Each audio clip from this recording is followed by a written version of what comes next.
At 3 in the morning, I stuffed my life into 2 suitcases while my parents slept peacefully upstairs, completely unaware that their golden daughter had just destroyed everything.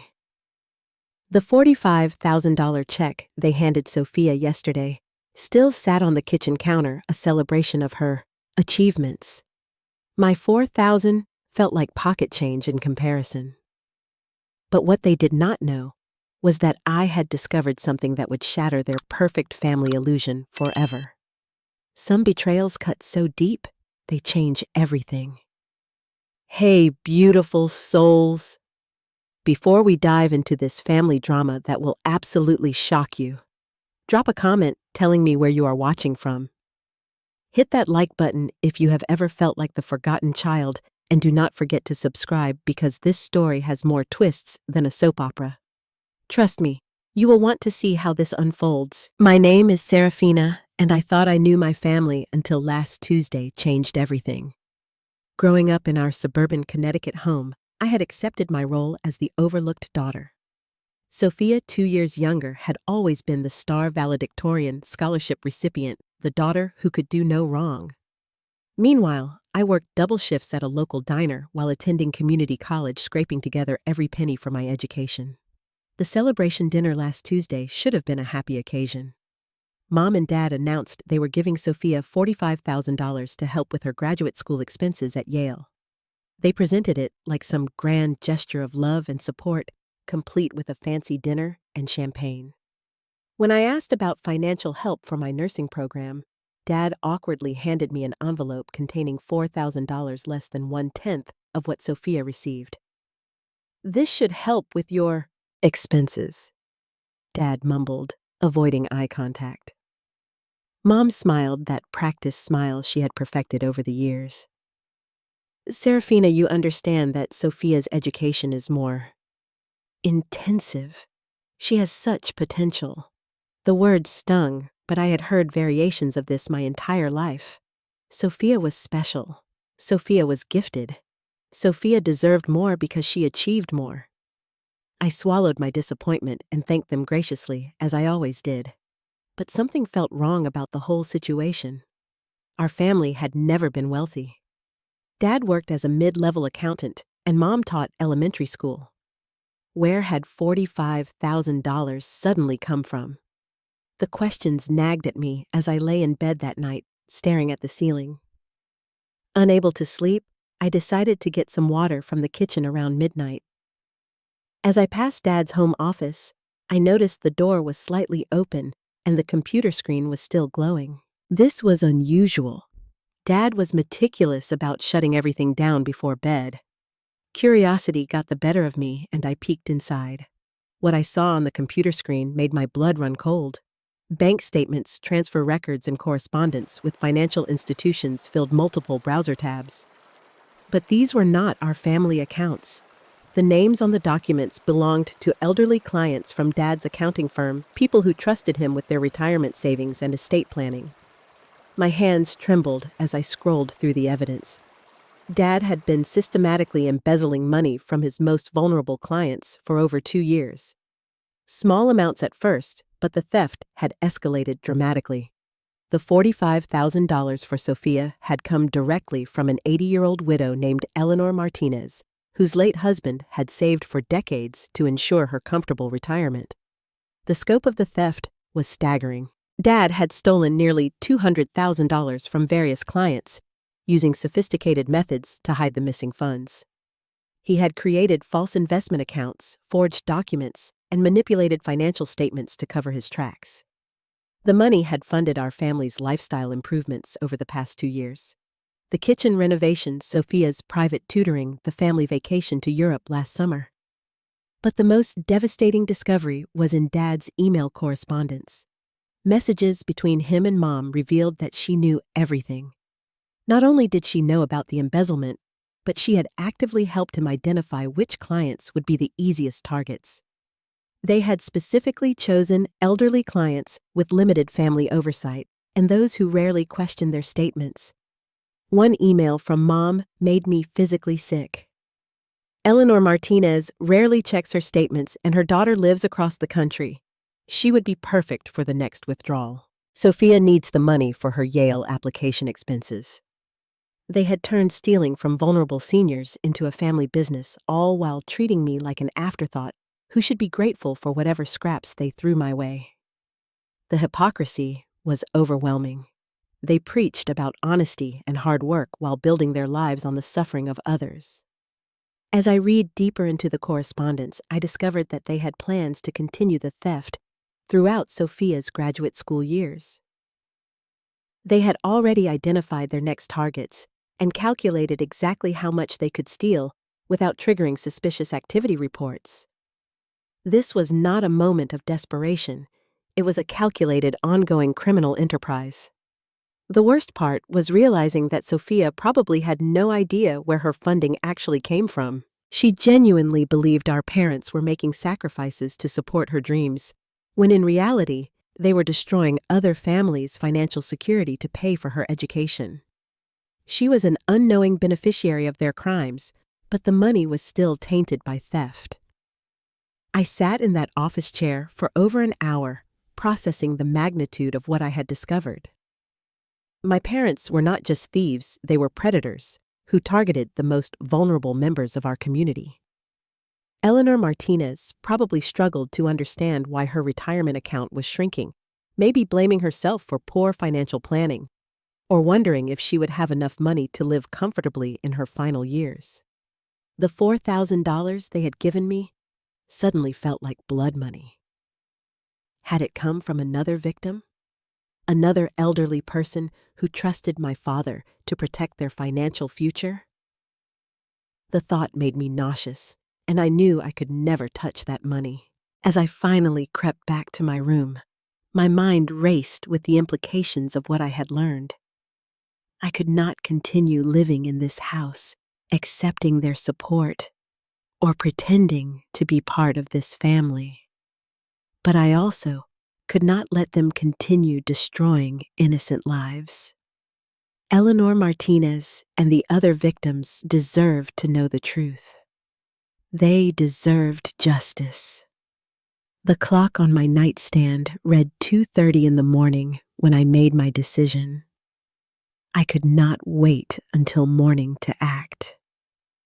Every moment I delayed meant more time for my parents to steal from their next victim. I had to leave immediately, but first, I had to ensure that their crimes would be exposed. Moving quietly, I gathered evidence from Dad's computer, taking photos of bank statements, email correspondence, and transfer records with my phone. I made sure to document everything that would be needed to trace the stolen funds back to the victims. The evidence was overwhelming and undeniable. By 3 in the morning, I was packed and ready to leave.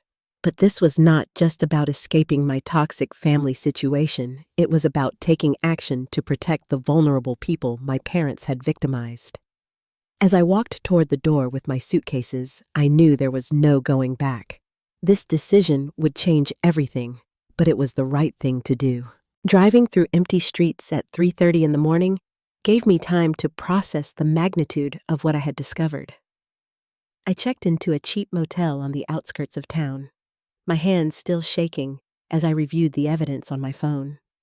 The photos I had taken were crystal clear bank statements showing systematic withdrawals from elderly clients' accounts, email exchanges between my parents discussing their next targets, and forged documents designed to hide their theft. Sleep was impossible. As dawn broke, I sat on the motel bed with my laptop researching exactly what steps I needed to take. This was not just about reporting a crime, it was about ensuring that vulnerable elderly victims would be protected and compensated for their losses. I needed to approach this strategically to maximize the chances of justice being served. My first call was to the State Attorney General's office. I explained that I had evidence of ongoing elder financial abuse and embezzlement. The investigator I spoke with, Detective Sarah Walsh, immediately understood the severity of the situation. When I described the scope of the theft and the vulnerable nature of the victims, she arranged to meet me within 2 hours. Detective Walsh was a seasoned investigator who specialized in financial crimes against seniors. As I shared the evidence with her, I watched her expression grow increasingly serious. The documentation I had gathered was exactly what they needed to build a strong case. She explained that elder financial abuse cases often went unreported because victims were too embarrassed or confused to realize they had been stolen from. "Your father chose his victims very carefully," Detective Walsh explained. "Elderly people who rarely check their statements, who live alone, or who have limited family support. These criminals know exactly who to target to minimize their risk of discovery." The investigation moved quickly because the evidence was so comprehensive. Detective Walsh contacted the FBI's Financial Crimes Unit as the case involved multiple victims and sophisticated fraud techniques. Within 24 hours, they had obtained warrants to freeze Dad's accounts and search our family home. Meanwhile, I had another crucial decision to make: whether to contact the victims directly. Detective Walsh advised me to wait until the investigation was further along, but I could not stop thinking about Eleanor Martinez and the others. These people deserved to know what had happened to their money, and they needed time to prepare for the legal proceedings ahead. I decided to reach out to Eleanor Martinez personally.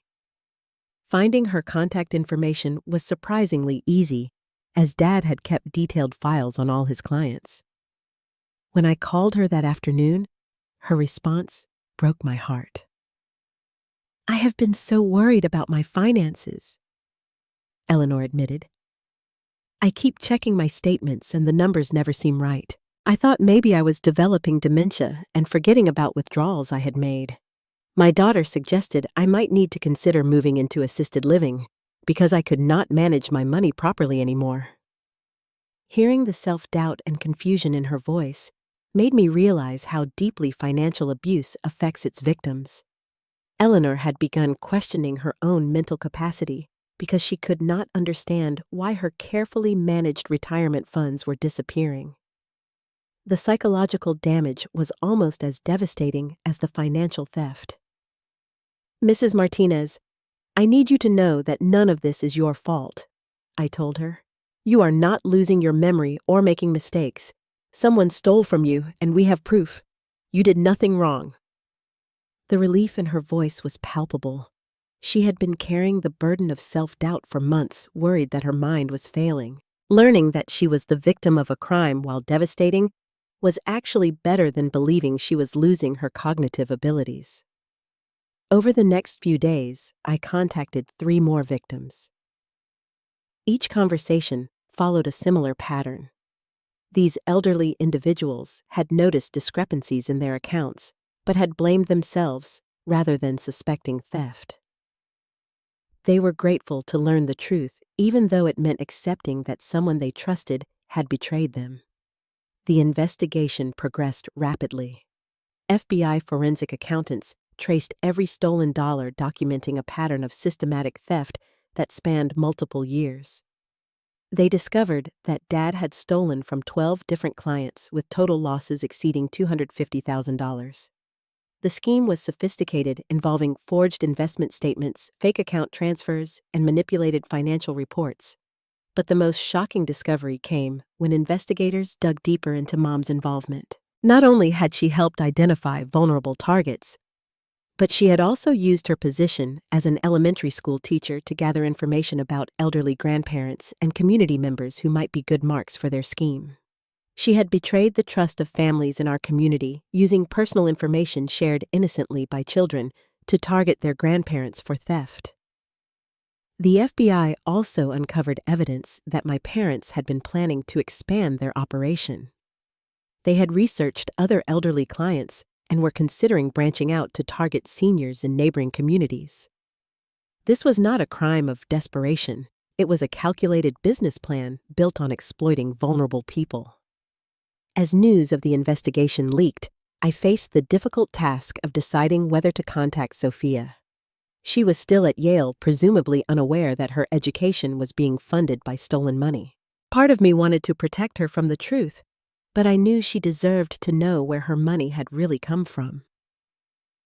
When I finally called Sophia, her initial reaction was denial.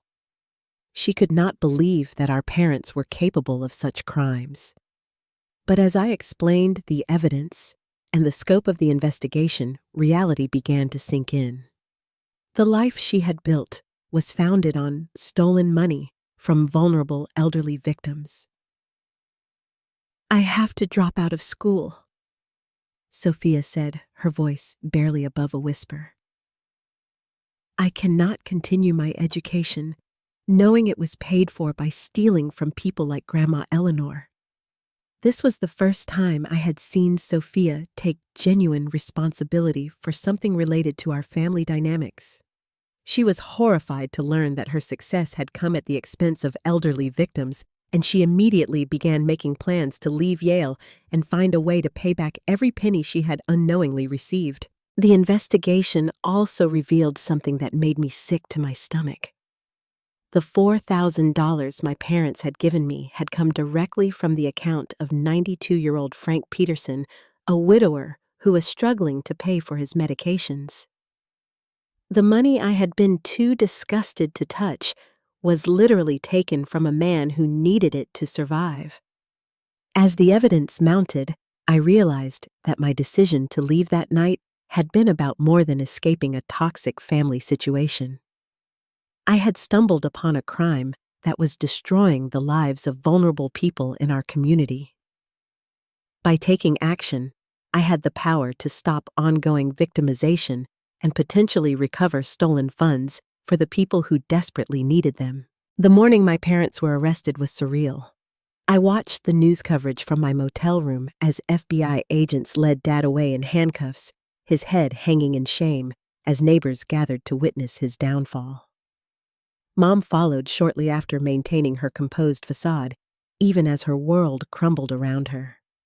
The local news reported it as the largest elder abuse case in our county's history, with multiple victims and hundreds of thousands of dollars in stolen funds.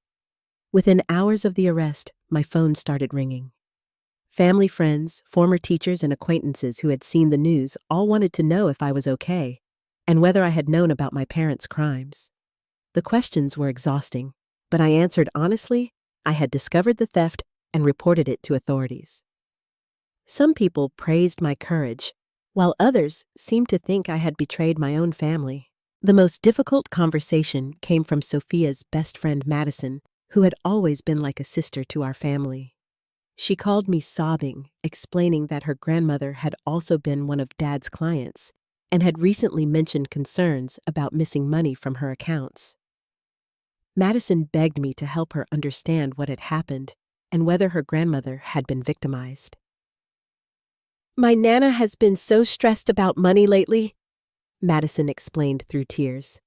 "She keeps saying she does not understand her bank statements and has been cutting back on groceries because she thinks she is spending too much. I thought she was just being overly cautious, but now I'm wondering if your father stole from her too." I immediately connected Madison with Detective Walsh, who confirmed that her grandmother Dorothy Kim was indeed one of the victims. Over $40,000 had been stolen from Dorothy's retirement account over the course of 18 months. The elderly woman had been sacrificing basic necessities because she thought she was running out of money, when in reality, her carefully saved funds were being stolen to fund my family's lifestyle. This revelation hit me harder than anything else. Dorothy Kim had babysat me when I was younger. She had taught me to bake cookies and always remembered my birthday with handwritten cards. The thought of her going hungry because my father had stolen her retirement money made me physically ill. This was not just financial crime. It was a betrayal of the most fundamental bonds of community and trust. Detective Walsh arranged a meeting with all the identified victims and their families. Sitting in that conference room, facing 12 elderly individuals who had been systematically robbed by my father, was one of the most humbling experiences of my life. These were not faceless victims. They were real people with names, stories, and families who loved them. Eleanor Martinez attended with her daughter, who had flown in from California when she learned about the theft. Frank Peterson, the 92-year-old widower whose money had been used to fund my $4,000 gift, came accompanied by his son. Dorothy Kim sat quietly still, processing the fact that her financial struggles had been artificially created by someone she had trusted. "I want you all to know how sorry I am," I told the group, my voice shaking. "I know that apologizing cannot undo the damage my father has caused, but I need you to understand that I had no idea this was happening. The moment I discovered the truth, I reported it to authorities. What happened next surprised me. Instead of anger or resentment, these victims and their families showed me compassion and gratitude. They understood that I was also a victim of my father's deception, and they appreciated that I had chosen to do the right thing despite the personal cost." Eleanor's daughter Maria spoke for the group. "You could have stayed silent and protected your family's reputation. Instead, you chose to protect our parents and grandparents. That takes incredible courage, and we will never forget what you did for our loved ones." This moment of solidarity with the victims strengthened my resolve to see the case through to the end. These people deserved justice, and I was determined to help them get it in any way possible. Detective Walsh explained that asset recovery would be a long process, but the comprehensive evidence I had provided would significantly improve their chances of recovering the stolen funds. The investigation also uncovered additional evidence that made the case even stronger. Forensic accountants discovered that Dad had been using sophisticated software to create false investment reports and forged bank statements. He had convinced several victims that their money was invested in high-yield accounts that were actually non-existent. The level of deception was staggering and showed clear premeditation. More disturbing was the discovery of Mom's detailed notes about potential victims. She had maintained files on elderly community members documenting their financial situations, family relationships, and personal vulnerabilities. Some of these notes contained information that could have only been obtained through her position as a teacher, including details about children's family situations and grandparents' living arrangements. One file contained information about a recently widowed grandfather named Robert Chen, whose granddaughter was in Mom's third-grade class. Mom had noted that Robert was isolated and trusting, and had significant assets from his wife's life insurance. The coldness of her assessment was chilling. She had viewed a grieving widower as an opportunity for theft. The FBI also discovered that my parents had been researching similar schemes in other states, studying cases where perpetrators had successfully avoided detection for years. They had downloaded guides on elder financial abuse and had even attended seminars on estate planning to better understand how to exploit vulnerable seniors. This was not a crime of opportunity, it was a carefully planned criminal enterprise. As the investigation expanded, more victims came forward. Word had spread through the elderly community that people should review their accounts handled by my father's firm. 3 additional victims were identified, bringing the total stolen amount to over $300,000. Each new revelation made me more grateful that I had found the courage to report the crimes when I did. The support from the victim families became a source of strength during this difficult time. Maria Martinez invited me to have coffee with her and her mother Eleanor, who insisted on cooking for me despite everything that had happened. Sitting in Eleanor's kitchen, listening to her stories about her late husband and their dreams for retirement, reinforced why seeking justice had been the right choice. "Your father stole more than money from us," Eleanor explained. "He stole our peace of mind, our confidence in our own judgment, and our trust in people who are supposed to help us. But you gave us something back by telling the truth. You gave us the chance to understand what really happened and to fight for justice." Frank Peterson's son, David, also reached out to thank me personally. He explained that his father had been considering moving into a nursing home because he thought he could no longer manage his finances properly. Learning that the financial difficulties were caused by theft rather than cognitive decline had been an enormous relief for the entire family. "Dad has been beating himself up for months, thinking he was losing his mind," David told me. "You saved him from that self-doubt. The money is important, but giving him back his confidence was even more valuable. These conversations with victim families reinforced my commitment to seeing the case through to completion, regardless of the personal cost. I had lost my family and my childhood home, but I had gained something more valuable, the knowledge that I had protected vulnerable people from ongoing harm and helped them understand that they were not to blame for the crimes committed against them. The solidarity with the victims also helped me process my own feelings about the situation. I was not just the daughter of criminals, I was an ally to their victims and a voice for justice in our community. This reframing helped me move forward with purpose rather than shame. At this point in the story, you might be wondering how deep this rabbit hole really goes and whether justice will truly be served. Trust me, the next phase of this investigation will reveal truths that even I was not prepared for, and the way everything unravels will restore your faith in karma. 3 weeks into the investigation, Detective Walsh called me with news that changed everything. The FBI had discovered that my parents' crimes extended far beyond what we initially uncovered. They had been operating a sophisticated elder abuse network that involved other professionals in the community, including a banker, a lawyer, and even a healthcare worker who identified vulnerable targets. The breakthrough came when forensic accountants analyzing Dad's computer found encrypted communications with his co-conspirators. They had been using secure messaging apps to coordinate their activities, sharing information about potential victims, and discussing strategies for avoiding detection. The network had been operating for over 4 years and had victimized more than 30 elderly individuals across 3 counties. Mom's role was particularly sinister. As an elementary school teacher, she had access to hundreds of families and had been systematically gathering intelligence about grandparents and elderly relatives. She would engage children in seemingly innocent conversations about their grandparents' living situations, financial concerns, and family dynamics. This information was then shared with the network to identify the most vulnerable targets. The healthcare worker, a home nursing aide named Patricia Voss, had been the most prolific member of the group. She had direct access to elderly clients' homes and personal information, allowing her to photograph important documents, steal checkbooks, and even pressure vulnerable seniors into signing financial authorizations while they were medicated or confused.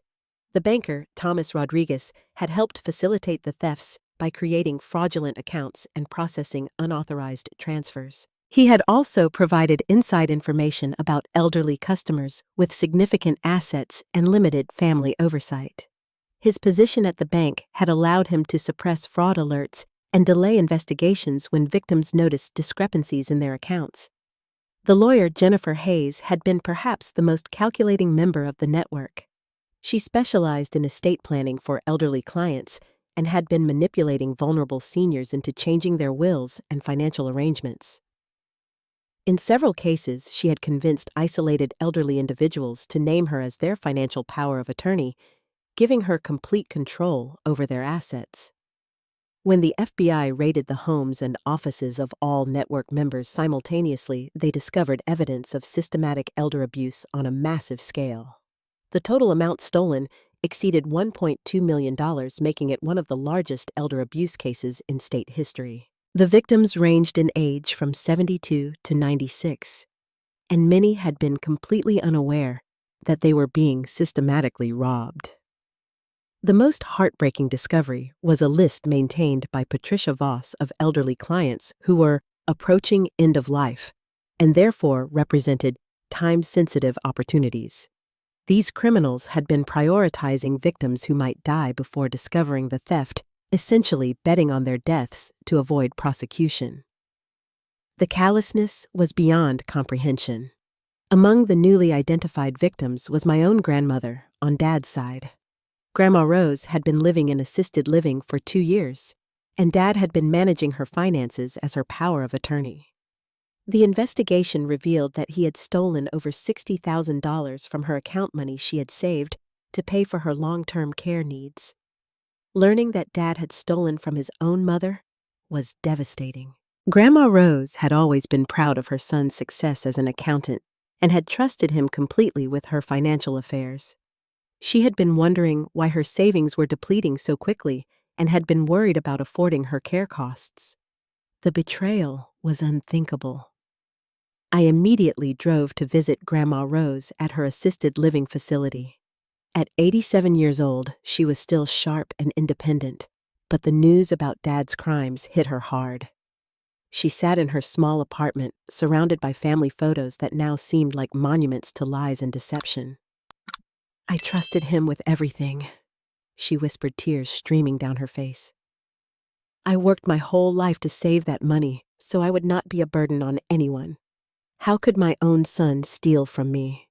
The guilt I felt was overwhelming. While I had been struggling to pay for community college and working double shifts at a diner, my father had been stealing from his own mother to fund my sister's privileged education and our family's comfortable lifestyle.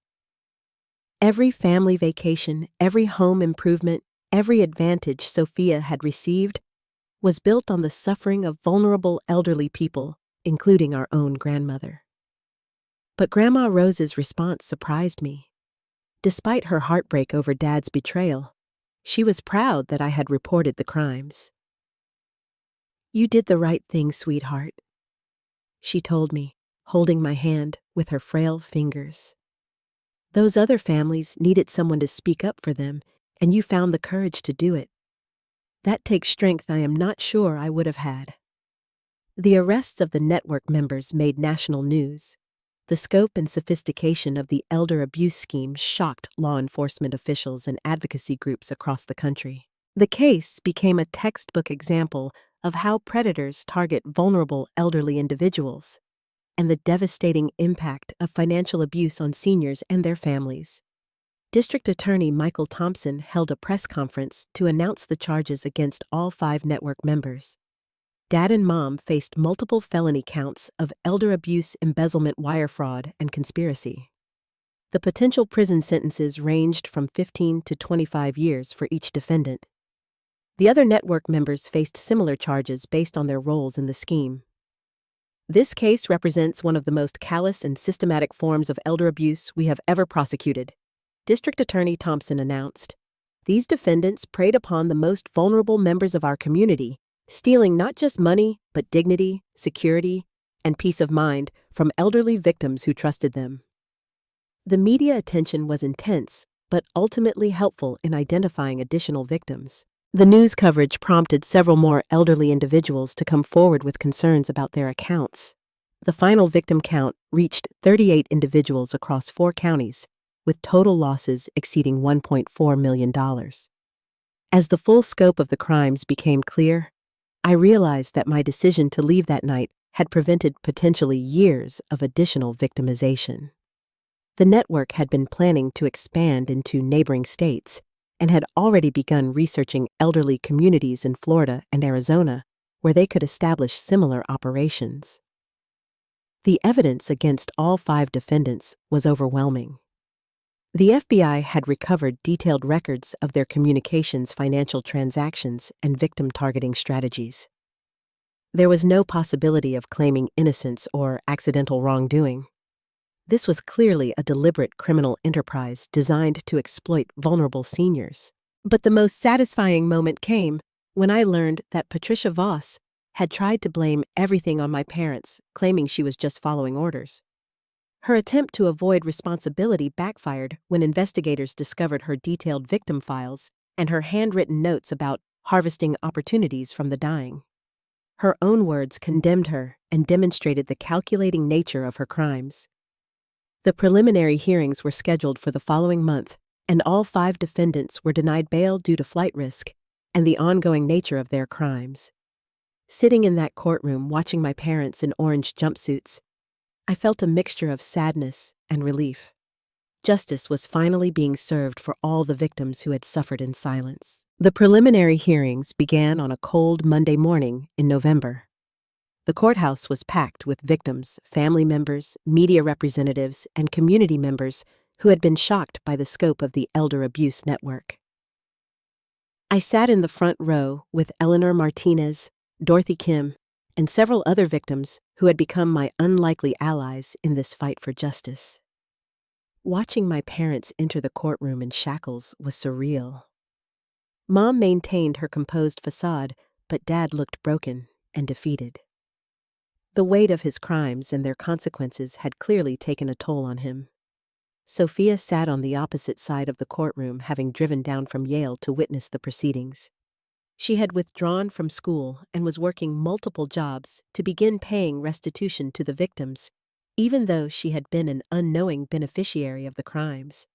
The prosecution's case was devastating. Assistant District Attorney Rebecca Santos methodically presented evidence of the network's criminal activities using bank records, email communications, and victim testimonies to paint a picture of systematic exploitation. The defendants' own words condemned them as prosecutors read aloud their callous discussions about targeting vulnerable seniors and their strategies for avoiding detection. Eleanor Martinez was the first victim to testify.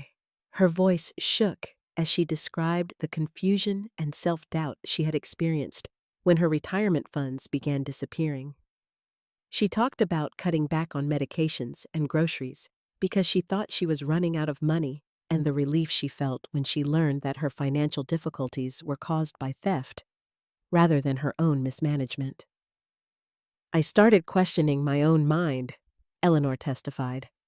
"I thought maybe I was developing dementia because I could not understand why my money was disappearing. These people did not just steal my savings, they stole my confidence in myself."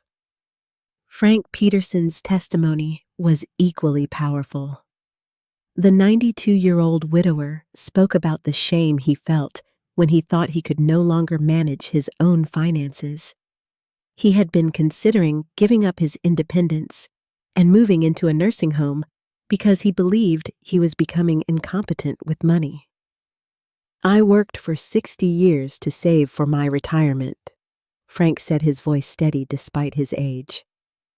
"I trusted these people to help me, and instead they robbed me blind.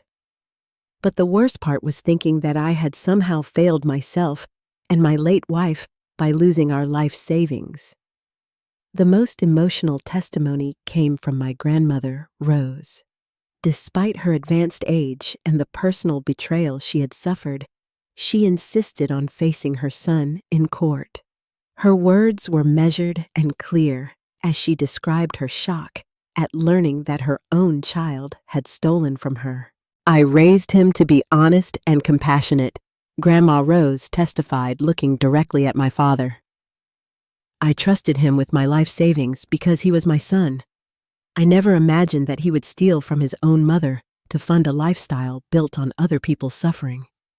Dad broke down crying during Grandma Rose's testimony, finally showing genuine remorse for his actions.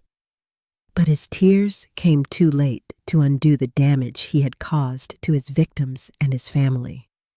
The defense attorneys attempted various strategies to minimize their client's culpability. Dad's lawyer argued that he had been struggling financially and had made poor decisions under pressure. Mom's attorney claimed she had been manipulated by the other network members and had not fully understood the scope of their crimes. These arguments fell flat in the face of overwhelming evidence showing premeditation and systematic criminal behavior. The most damning evidence came from Patricia Voss's own files. Prosecutors presented her detailed notes about victim vulnerabilities, including comments like, "confused and isolated perfect target," and "family rarely visits low risk of discovery." Her clinical assessment of elderly victims' weaknesses for criminal exploitation demonstrated the calculated nature of the network's activities.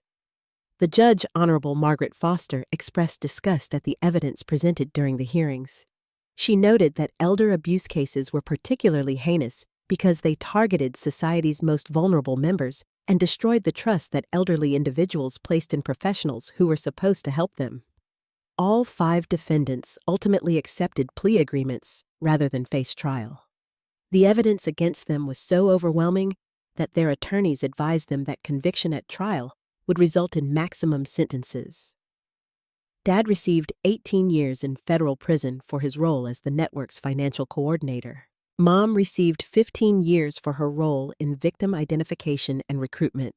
Patricia Voss received the harshest sentence, 22 years, due to her position of trust as a healthcare worker and her direct access to victims in their homes. Thomas Rodriguez received 16 years for his role in facilitating the financial transfers through the banking system. Jennifer Hayes received 20 years for her manipulation of estate planning documents and abuse of her position as an attorney. The plea agreements also included comprehensive restitution orders, requiring all defendants to surrender their assets for victim compensation. Dad and Mom's house was sold along with their cars, retirement accounts, and other property. The proceeds were distributed to victims based on their individual losses. Sophia's college fund, which had been built entirely with stolen money, was also seized for restitution. She had already voluntarily withdrawn from Yale and was working to pay back every penny she had unknowingly received. Her decision to take responsibility for money she had innocently accepted showed a moral strength that surprised many people, including me. The civil lawsuits filed by victim families resulted in additional compensation from the professional liability insurance policies held by the defendants. The accounting firm that employed Dad, the bank that employed Rodriguez, and the law practice where Hayes worked all faced significant financial penalties for their employees' crimes. But the most satisfying outcome was the implementation of new safeguards to protect elderly individuals from similar abuse. The case prompted legislative changes requiring enhanced oversight of professionals who manage elderly clients' finances. Banks implemented new monitoring systems to detect unusual activity in senior accounts and healthcare facilities, established better protocols for protecting vulnerable patients from financial exploitation. The victim families established a support group that continued meeting long after the legal proceedings ended. These elderly survivors and their families had formed bonds through their shared experience of betrayal and recovery. They became advocates for elder abuse prevention and helped other victims understand that financial abuse was not their fault. Eleanor Martinez became a spokesperson for elder abuse awareness, speaking at community centers and senior facilities about the warning signs of financial exploitation. Her transformation from a confused victim who questioned her own mental capacity to a confident advocate for elderly rights was inspiring to witness. The ripple effects of the case extended throughout our community. People became more aware of the vulnerability of elderly individuals and more vigilant about protecting their older family members from potential predators. The case served as a wake-up call about the sophisticated methods that criminals use to exploit seniors. As I watched the final sentencing hearing, I felt a mixture of sadness for my broken family and satisfaction that justice had been served for all the victims. The elderly individuals who had suffered in silence finally had their voices heard and their dignity restored. 2 years have passed since that night I packed my life into 2 suitcases and walked away from everything I thought I knew about my family. As I write this from my small apartment near the hospital where I now work as a registered nurse, I can honestly say that losing my biological family was the best thing that ever happened to me. The nursing program I completed was funded entirely through scholarships and my own hard work money that was clean and earned honestly. Every shift I worked, every exam I passed, and every patient I helped represented a complete rejection of the lifestyle my parents had built on stolen money. The $4,000 they had given me still sits untouched in a separate account, waiting to be returned to Frank Peterson's family when the final legal proceedings are complete. My relationship with Sophia has evolved in ways I never expected. After withdrawing from Yale, she spent 2 years working multiple jobs to pay back every cent of stolen money that had funded her education. She eventually returned to school at a state university, paying her own way through a combination of work student loans and legitimate scholarships she earned through her own merit. I finally understand what real achievement feels like, Sophia told me during one of our monthly coffee meetings. Everything I accomplished before was built on other people's suffering. Now when I succeed at something, I know it belongs to me.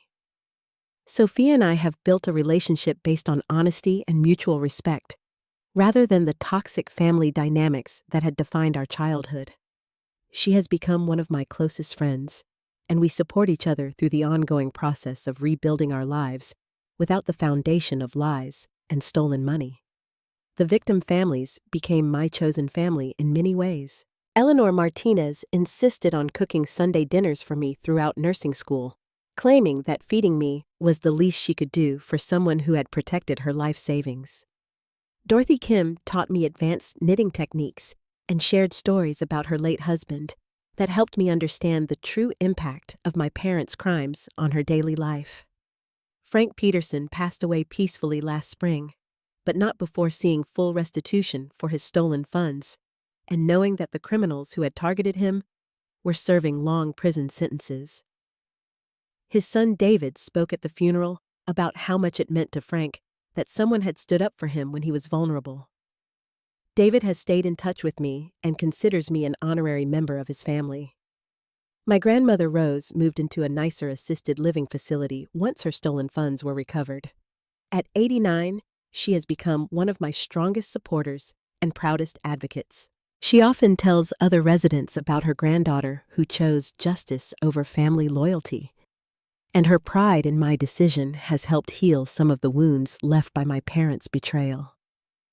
"You saved me from my own son," Grandma Rose told me recently. "But more than that, you saved 37 other families from continuing to suffer." That takes the kind of courage I have always admired. Working as a nurse has given me a sense of purpose that I never experienced before. Every elderly patient I care for reminds me of the victims my parents targeted, and I have dedicated my career to advocating for vulnerable seniors and protecting them from exploitation. The skills I learned during the investigation, attention to detail, documentation, and persistence, have served me well in healthcare. My colleagues know my story, and many of them have told me that my experience makes me particularly effective at recognizing signs of elder abuse and advocating for patients who might be experiencing financial exploitation. I have helped identify several cases of suspected abuse and have worked with social services to protect vulnerable patients from predatory family members and caregivers. The prosecutor's office occasionally asks me to speak at training seminars about recognizing and reporting elder abuse. Sharing my story with law enforcement officers, social workers, and healthcare professionals has become an important part of my advocacy work. These presentations always end with the same message: sometimes the most loving thing you can do for your family is to hold them accountable for their crimes. Detective Walsh has become a mentor and friend. She often tells people that my courage in reporting my parents' crimes prevented potentially hundreds of additional victims from being targeted by the elder abuse network. The investigation techniques developed during our case have been used to identify and prosecute similar networks in other states. The changes in elder abuse prevention that resulted from our case have had a lasting impact. The enhanced monitoring systems implemented by banks have detected and prevented numerous cases of financial exploitation. The training programs for healthcare workers have improved recognition of abuse warning signs, and the legislative changes have made it easier to prosecute predators who target vulnerable seniors. But perhaps the most meaningful outcome has been the transformation of the victim families into a powerful advocacy network. Eleanor Martinez now serves on the board of the state's Elder Abuse Prevention Organization. Dorothy Kim volunteers at senior centers to teach other elderly individuals about protecting themselves from scams and exploitation. These survivors have turned their painful experiences into tools for protecting other vulnerable people. My parents will be eligible for parole in approximately 12 to 15 years, depending on their behavior in prison. I have not visited them or maintained any communication since their sentencing. While I do not wish them harm, I also do not feel any obligation to rebuild relationships with people who systematically victimized vulnerable elderly individuals for their own benefit. Sometimes people ask me if I regret my decision to report my parents' crimes. The answer is always the same. I regret that it took me so long to discover what they were doing. Every day that passed before I found the evidence was another day that vulnerable elderly people were being exploited and robbed of their security and dignity. The money they stole was just the beginning of the damage they caused. They stole peace of mind from people who had worked their entire lives to achieve financial security. They stole confidence from elderly individuals who began questioning their own mental capacity when their savings disappeared. They stole trust from families who could no longer feel safe leaving their elderly relatives in the care of professionals. But by speaking up, we were able to restore some of what they had taken. The victims recovered their stolen money, regained their confidence, and found their voices as advocates for other vulnerable people. Justice was served, and a criminal network that could have continued victimizing elderly individuals for years was permanently shut down. Looking back on everything that happened, I realized that finding the courage to walk away from my toxic family was just the first step in a longer journey toward building an authentic life. The real work has been creating meaningful relationships with people who share my values, pursuing a career that serves vulnerable populations, and using my experience to protect others from the kind of exploitation my parents perpetrated. Have you ever had to choose between family loyalty and doing what you know is right? Sometimes the people who hurt us the most are the ones we are supposed to trust completely. But that does not mean we have to accept their behavior or enable their crimes. Drop a comment below, sharing your thoughts on family karma and justice. Do you believe that protecting vulnerable people is more important than protecting family secrets?